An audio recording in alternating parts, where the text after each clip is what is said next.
Hello दोस्तों, स्वागत है आपका मेरे यूट्यूब चैनल पे। दोस्तों, आज हम बात करेंगे इंडियन थिंकर के बारे में, जो कि रहेगा धर्मशास्त्र। ठीक है, ये क्या है? मनु के द्वारा एक जो रचना है की गई है, जो मनु जिसे पहला राजा बोला जाता है, तो उसने एक ग्रंथ की रचना की है जिसे कि धर्मशास्त्र कहा गया था। तो हम इसके बारे में इस वीडियो में जानेंगे, तो वीडियो को आपने लास्ट तक देखना है। तो शुरू करते हैं। परिचय। धर्म की अवधारणा राजनीतिक सोच की हिंदू प्रणाली में एक केंद्रीय अवधारणा है। हिंदू राजनीतिक विचारकों ने दो केंद्रीय अवधारणाओं दंड और धर्म के संदर्भ में राजनीतिक जीवन की अवधारणा की है। ठीक है, उनके लिए एक क्षेत्रीय संगठित समुदाय अंततः धर्म को बनाए रखने के लिए दंड का उपयोग करने में शामिल था। इसका जो मीनिंग है, धर्म शास्त्र, इसको दो भागों में डिवाइड किया गया है, धर्म और शास्त्र। शास्त्र का अर्थ होता है सामान्य सिद्धांतों और मानव गतिविधि के विस्तृत संगठन का व्यवस्थित अध्ययन है। ठीक है, तथ्यात्मक रूप से अगर हम शास्त्र का अर्थ देखें, ये शास्त्री, ये मिसप्रिंट है यहाँ, तो शास्त्र का अर्थ होता है नियम, कमान, विज्ञान, कानूनों का कोड। इसमें तीन सिद्धांत लक्ष्य शामिल है: धर्म यानी कि कानून, अर्थ, धन, और काम, जुनून। धर्मशास्त्र धर्म से संबंधित है। यह सामान्य सिद्धांतों और धार्मिक आचरण की विस्तृत सामग्री पर एक व्यवस्थित ग्रंथ है। ठीक है, तो ये क्या है? सामान्य सिद्धांत और धार्मिक आचरण कैसे करने चाहिए, उसका एक व्यवस्थित ग्रंथ है। धर्म शब्द संस्कृत के मूल ध्र से आया है, जिसका अर्थ है पकड़। धर्म वो है जो समाज को एक साथ रखता है। इसका उद्गम कैसे हुआ, इसके विषय के बारे में थोड़ा जान लेते हैं। ऋग्वेद के अनुसार पृथ्वी धर्म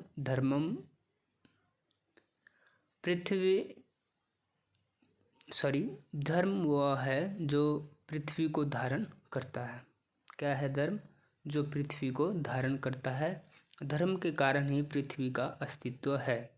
धर्मम प्रलय, विनाश को जन्म देता है। जो अधर्म है वो क्या है? अधर्म प्रलय, विनाश को जन्म देता है।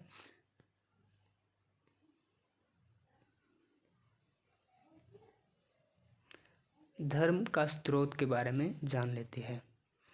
धर्म का स्रोत रता या रीति है। ठीक है, जो रीति रिवाज या परंपरा है। रता, रीति का अर्थ है लौकिक या प्राकृतिक नियम। ठीक है, जो नेचुरल लॉ है उसको हम रीति कह सकते हैं। ब्रह्मा द्वारा दिया गया कानून, या क्या है? ब्रह्मा जी द्वारा जो कानून दिया गया है उसे भी हम रीति या लौकिक या प्राकृतिक नियम, ये क्या है? ये धर्म का स्रोत है। नेक्स्ट है धर्मशास्त्र में धर्म की चर्चा है। सबसे प्रसिद्ध धर्मशास्त्र मनुस्मृति है। ठीक है, जो कि मनु द्वारा दी गई। मनुस्मृति में धर्म के बारे में निम्नलिखित विचार किए गए हैं। जो मनु राजा था उसने क्या है, उसकी मनुस्मृति जो ग्रंथ है उसमें धर्म के बारे में क्या क्या कहा गया है, अब हम इसके बारे में जानेंगे। उन्होंने पुरुषार्थ की बात की है, तो ये जीवन के 4 लक्ष्य है, उसमें समाविष्ट है धर्म, अर्थ, काम और मोक्ष।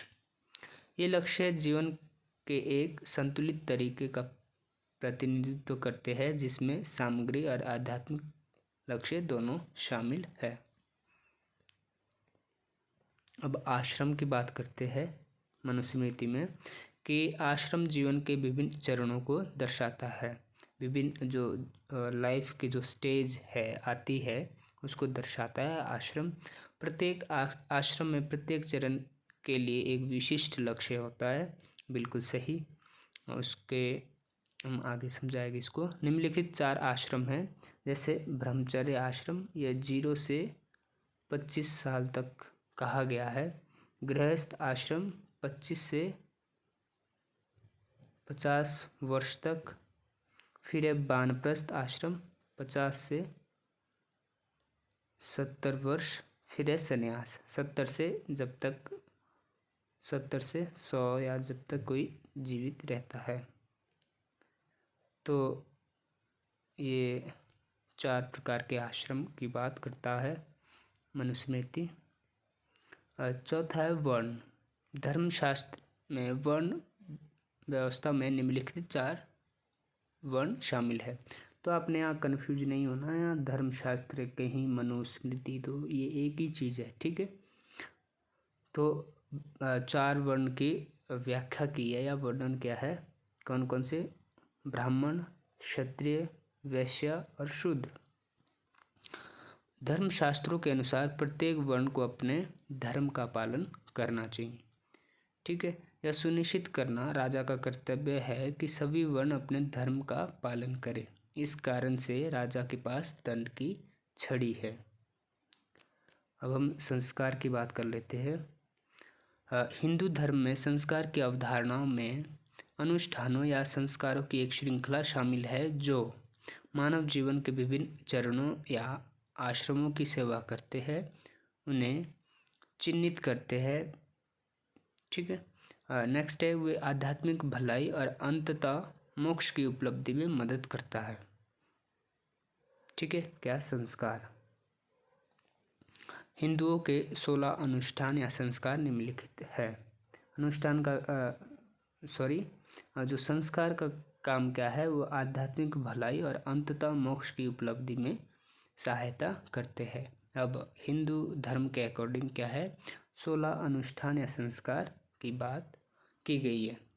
पहला है गर्भदान या गर्भाधान, पुष्पवन या भ्रूण संस्कार, सीमंतोनयन गर्भवती महिला की इच्छा के लिए, जात कर्म जन्म संस्कार, नामकरण या नाम देना, निष्क्रमणन बच्चों को बाहर से लाना, अन्न प्रशासन बच्चों को ठोस आहार देना, मुंडन बाल काटना, कर्ण वेद कान छिदवाना, उपनयन या यज्ञोपवीत पवित्र धागा, वेदारंभ वेदों का अध्ययन, साम वेदना शिक्षा पूरी करना, विवाह, वानप्रस्थ नवीनीकरण के लिए तैयारी, संन्यास और लास्ट है अंत्येष्टि या अंतिम संस्कार। तो ये 16 प्रकार के संस्कार का वर्णन किया गया है मनुस्मृति में हिंदू धर्म के अकॉर्डिंग। अब हम क्या है, राज्य की उत्पत्ति के बारे में जानेंगे कि मनुस्मृति में राज्य की उत्पत्ति कैसे हुई है, इसके बारे में क्या बोला गया है। राज्य की अर्ध संविदात्मक उत्पत्ति। राज्य मनुष्य और भगवान के बीच एक क्या है, अनुबंध या समझौता है, ठीक है। ये क्या बोल रहा है मनुस्मृति या धर्मशास्त्र, मनुष्य और जो भगवान है उसके बीच एक समझौता हुआ था। मनुस्मृति के अध्याय 7 में राज्य के सिद्धांत का उल्लेख किया गया है, जिसमें कि इस सिद्धांत के अनुसार कोई राज्य नहीं था, ठीक है। पहले कोई ऐसा राज्य नाम की कोई संस्था नहीं थी। तो स्थिति कैसे थी, अराजकता वाली स्थिति थी, ठीक है। इस स्थिति में मत्स्य न्याय प्रचलित था, जिसका अर्थ है जिसकी लाठी उसकी भैंस। तो मनुस्मृति या धर्मशास्त्र क्या बोल रहा है कि राज्य नाम की कोई ऐसी संस्था नहीं थी। तो राज्य की संस्था ना होने के कारण क्या है, समाज में स्थिति क्या है, अराजकता वाली थी। तो वो होती है मत्स्य न्याय, यानी कि बड़ी मछली छोटी मछली को खा जाती है जैसे समुद्र में। तो ऐसी स्थिति थी। जो बलशाली या शक्तिशाली था वो क्या है, कमज़ोर और गरीब लोगों का शोषण करता था। तो इस अराजकता की स्थिति में लोगों ने परमेश्वर से एक राजा बनाने का अनुरोध किया और मनु प्रथम राजा और विधि दाता है। तो और यह लोगों का कर्तव्य है कि वो कानूनों का पालन करें। यह मनुष्य और भगवान के बीच का अनुबंध है। यहाँ फिर से बोला गया है, जहाँ हर कोई धर्म का पालन करता है। समाज में व्यवस्था बनाए रखने के लिए धर्म आवश्यक है। तो मनुस्मृति के अकॉर्डिंग राज्य की उत्पत्ति कैसे हुई है? समझौता के अनुसार, जिसमें कि मनुष्य और ईश्वर के बीच एक समझौता हुआ है, ताकि जो अराजकतापूर्ण स्थिति है उसको सही से व्यवस्थित करने के लिए एक राजा बनाया गया था जिसका नाम था मनु। तो ये आपने याद रख लेना है। अब हम राज्य की प्रकृति या नेचर के बारे में समझ लेते हैं। उस समय राज्य की प्रकृति कैसी थी या राज्य का क्या काम था? तो राज्य एक कल्याणकारी राज्य था। उसका काम क्या था कि लोगों का कल्याण करना, गरीब, बेसहारा, अनाथ और कमज़ोर लोगों की देखभाल करना राज्य का कर्तव्य था। राज्य को कला और संस्कृति का संरक्षण करना भी था। ठीक है। अब राजा की संस्था के बारे में जान लेते हैं। राजा एक दिव्य व्यक्तित्व था या है। राजा ईश्वर द्वारा बनाया गया है और सामान्य मनुष्य से अलग है। तो क्या बोला गया मनुस्मृति में कि राजा क्या है? ईश्वर की देन है। ठीक है, जो कि सामान्य मनुष्य से अलग है। Divine law of king. मध्ययुगीन यूरोप में प्रचलित राजा के ईश्वरीय अधिकार सिद्धांत और धर्मशास्त्र की राजा की अवधारणा के बीच अंतर है। तो जो मध्य युग में यूरोप में जो प्रचलित था ईश्वरीय अधिकार सिद्धांत और धर्मशास्त्र के जो राजा की अवधारणा बताई गई है उसमें डिफरेंस है। क्या डिफरेंस है? दैवीय अधिकार सिद्धांत राजा को पूर्ण अधिकार देता है। ठीक है। डिवाइन लॉ ऑफ किंग के अनुसार राजा को क्या है? संपूर्ण शक्ति है।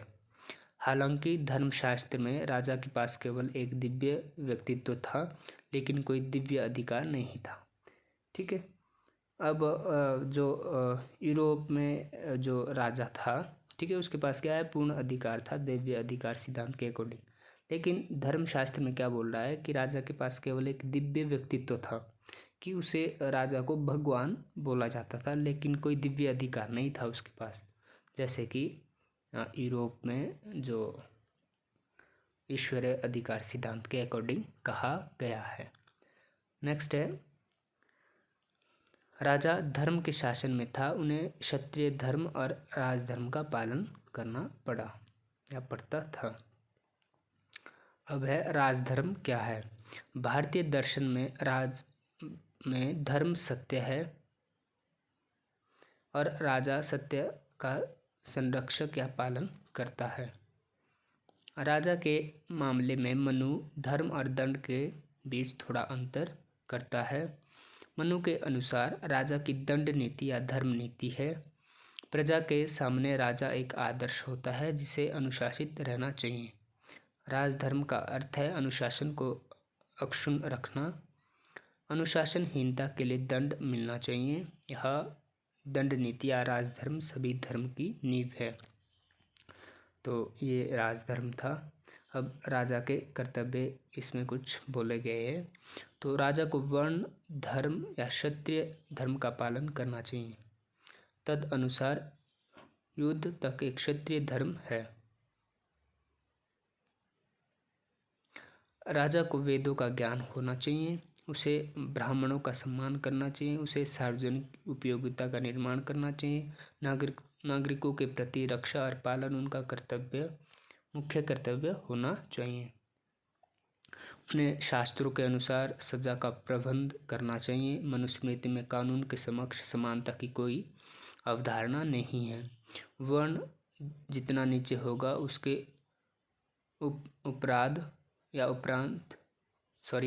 उसके अपराध के लिए सजा उतनी ही अधिक होगी।